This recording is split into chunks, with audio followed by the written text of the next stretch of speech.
and lend instruction to Christians on having conversations with a skeptic.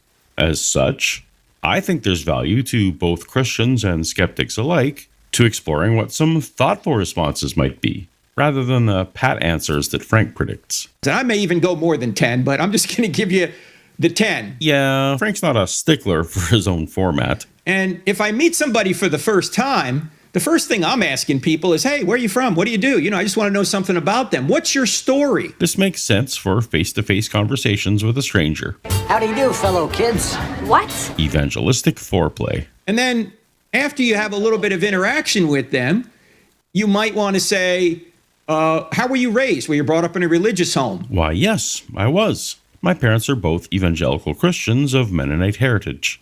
They were, and are, very consistent in being examples of loving, generous, kind, and honest living in both public and private. From an early age, they taught us about God from the Bible and surrounded us with a Christian community. Just see if they have any religious background. See if they may reveal to you right there that they are Christians, or they may say something negative about Christianity. Oh, was that question supposed to make me say something negative about Christianity? Or make some kind of counterclaim?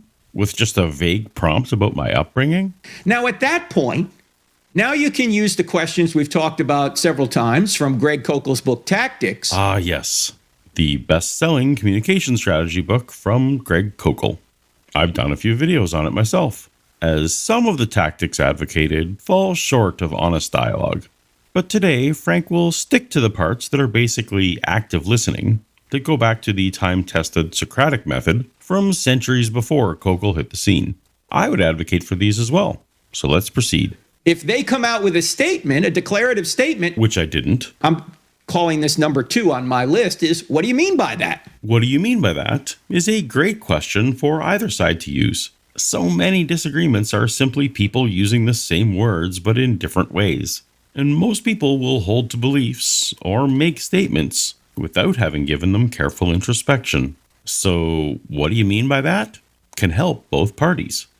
What do you mean by religion, Frank? What do you mean by sin? What do you mean that all religions teach basically the same